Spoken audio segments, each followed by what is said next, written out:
There we have it. That's gonna be our background music for the video. Just created it with a looper pedal. Just something to keep it interesting here. Turn the volume down a little bit. Anyway, today I'm gonna be talking about why Unkle Adams should continue. So, if you don't know Unkle Adams, he is a rapper, entrepreneur, motivational speaker figure. You should look him up, look up his music. And basically the internet has taken this figure and they have made him into the model archetype for what not to do as a musician, and he has received a lot of criticism. And I would like to make this video today because I come from a similar situation as Unkle Adams.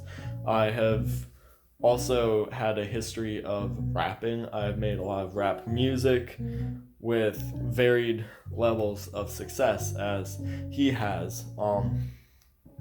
My music didn't go viral. It didn't gain immense popularity. I think my highest view count is about 2,800 on any of my songs, which is my still music video. I'll include a link in the description to my music if y'all are curious. But I come from a similar situation in a lot of ways in that I also made a form of rap music that is not currently in demand by today's music industry. And today, looking back on that, I have a lot of understanding of where I came from and why I am in the position I'm in today, basically.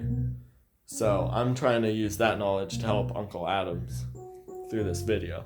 Anyway, so I have mainly like 3 points of direction for how and why I believe Unkle Adams should continue. Now notice I'm not saying continue making music. I think he'll have to make his own reevaluation on if that path is for him. I think there are actually a lot of factors that indicate that the musical path is for Unkle Adams, contrary to popular belief. However, I feel like the biggest question really, like only my first point would lead to an outcome of I believe Unkle Adams should not make music, which is I believe that he should re-examine his financial investment in the music he makes.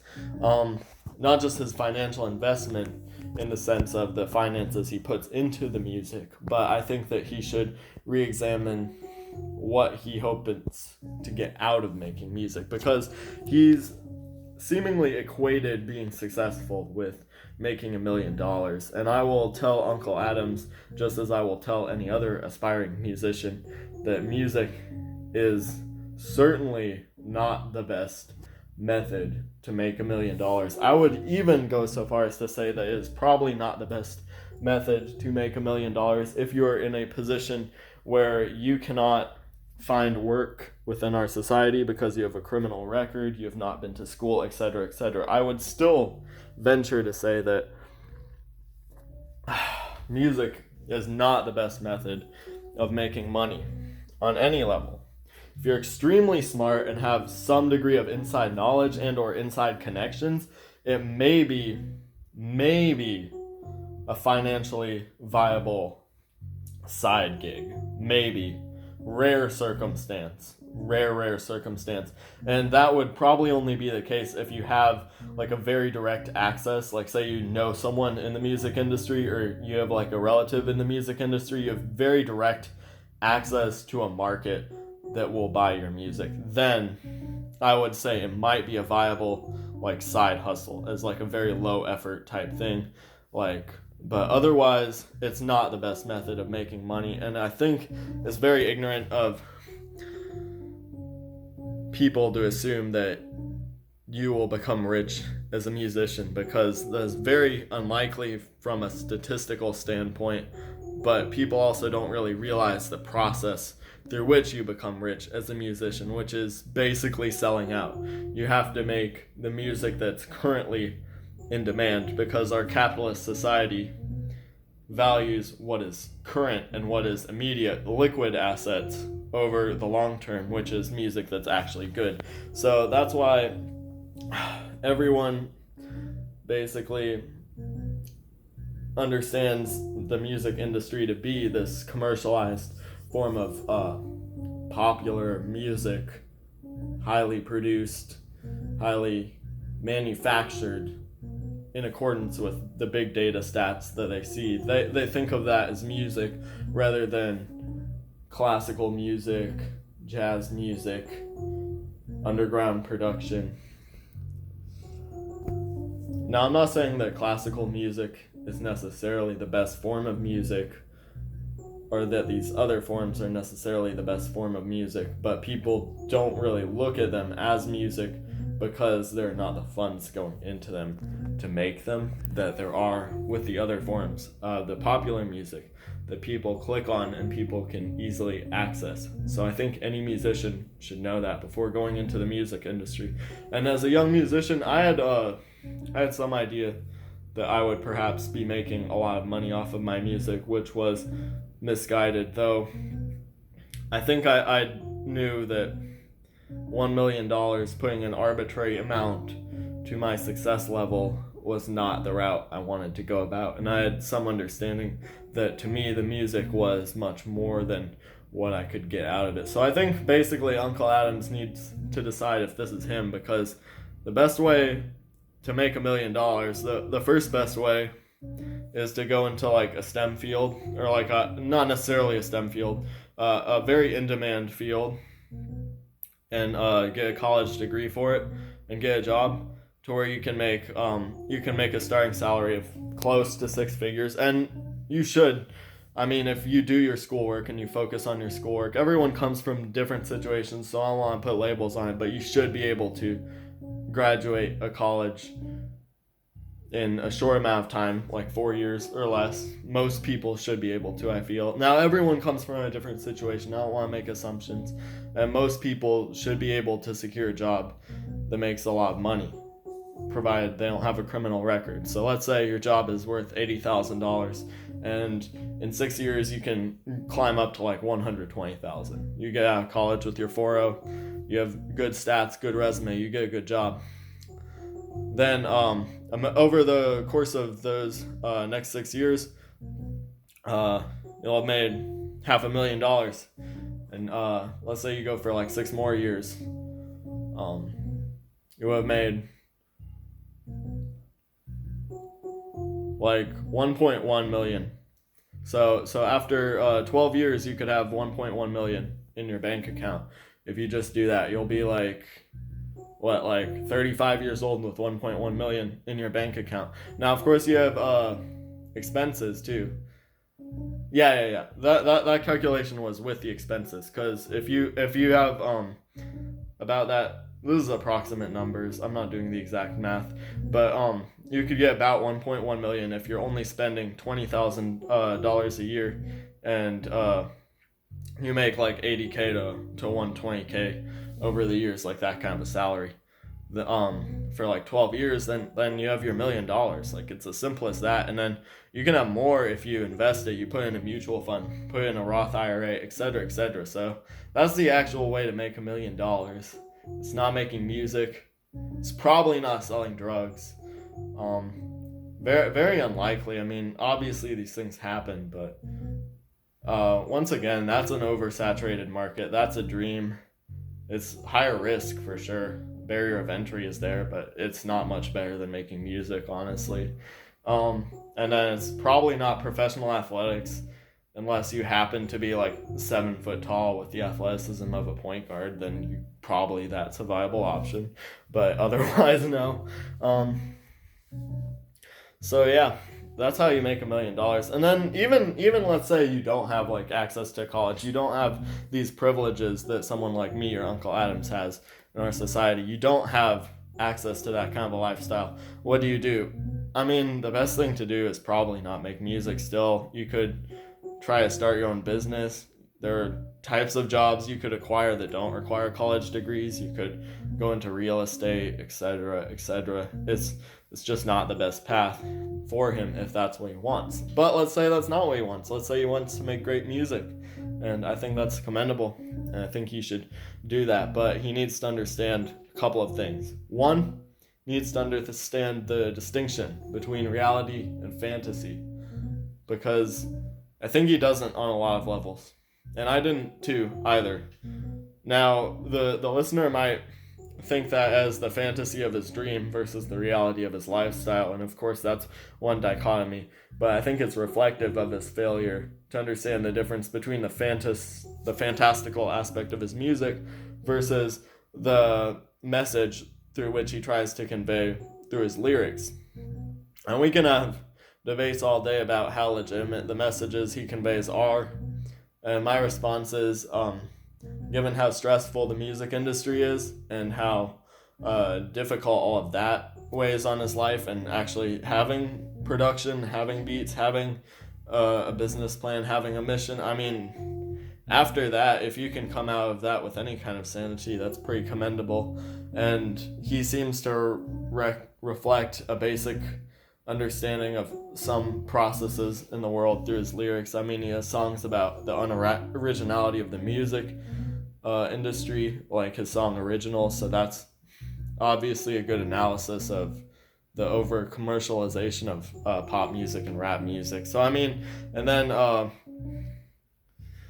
like, I'm not saying his songs are like super deep or anything, but he obviously has like some capacity to analyze the world around him. Like, that's really not the problem. It might be underwhelming, but the people making that assessment have much more time than he does to make those kind of judgments, honestly.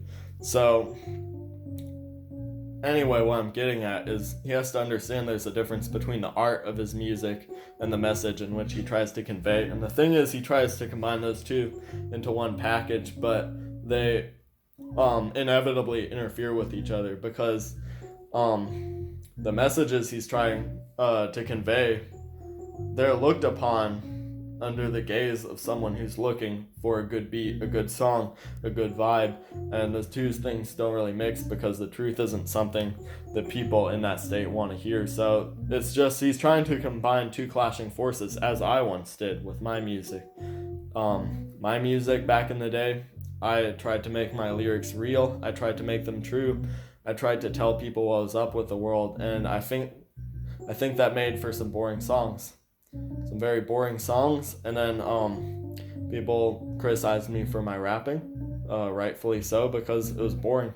It didn't fit the context, even though it may have had more authenticity, more message to the lyricists that are popular today. So I'm not saying he should pick one side for life, but he needs to distinguish the two in his craft. He needs to either make music or help people, motivate people, motivational speaker.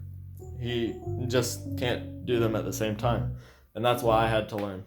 And I'm making this video because I still do believe that I have some touch with the more intelligible sides of the world, perhaps, and I wish to gain this touch better through the music I make, but I don't want to combine the two, if that makes sense. Anyhow, that brings me to my third point, is that Uncle Adams needs to vary his approach with his music and his entrepreneurial career. He needs to vary his approach in such a way that he can distinguish the art of his music with the knowledge and technical base of his entrepreneurial career. And through doing this, he can basically create a community in a better way. He can create a community of people who enjoy his aesthetics, and a separate and possibly overlapping community of people who enjoy his concepts of reality. But when he combines these two two approaches, it makes for a confusing result that the listeners don't really get. So in conclusion, I do think there is potential in Uncle Adams, perhaps. I see this potential mostly through his dedication to what he does, because provided that the first condition is false and that he does have greater aspirations beyond making $1 million, then I think that Uncle Adams can do something positive through the world. And he and I and probably hundreds of other people unknown, because Uncle Adams is only known because of like the extremeness of like the $1 million challenge, his videos about being $100,000 in debt. And I mean, to any aspiring musician, even if you do want to do music for purposes beyond financial growth, like it should be obvious that debt is really bad and that you shouldn't need to go $100,000 in debt to promote your product, especially if your product isn't gonna sell like that, unless you just have $100,000 like after you go to said company, you work your time. Let's say you really do feel like your music has a place in the world, and you want people to see that through all the stuff that's out there today. Maybe you do want to advertise it. Maybe you do want to spice it up. Maybe you do want to take a hiatus from your job to do some shows. Like once you have like plenty of money, yeah, sure, spend $100,000 on that. If you already have like a few $1 million from working at your fucking big oil job, that's a different story. But he's not really in the position to do that for his own sake right now. So he needs to figure that out basically, and vary his approach so that people can understand all of the wonderful things he's trying to say. Now, do I think the things that he's trying to say are particularly wonderful? No, I don't think he's a genius, but I mean, he does have potential, and that he has the potential to make good music, and that he is smarter than the average musician that I see popular in today's commercial society, not counting the underground, because I believe that everyone has the potential to make good music, but he is smarter than the average commercial musician. That's absolutely true. And he is also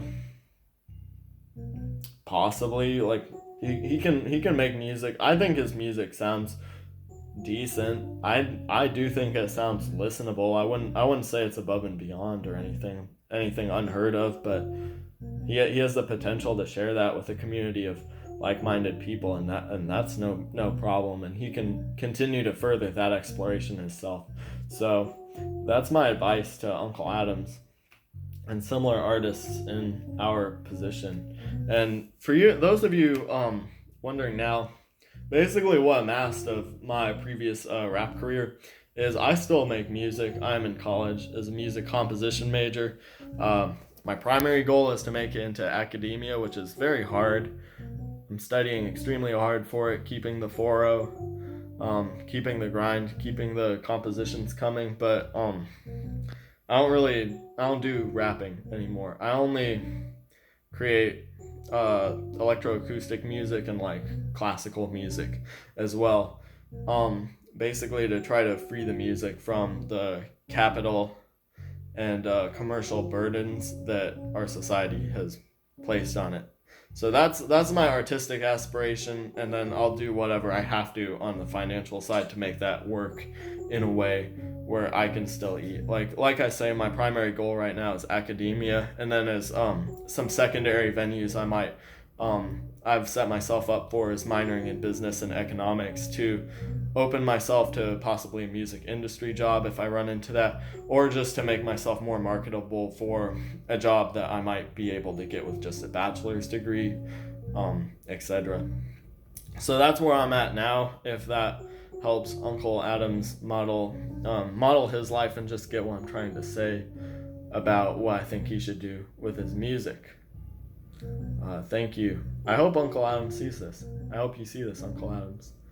But I hope, more importantly, that some other underground artists see this and are motivated to keep doing what they do, to keep going. You see what I'm saying? And they can make better choices for yourself. So thank you all, and have a great day.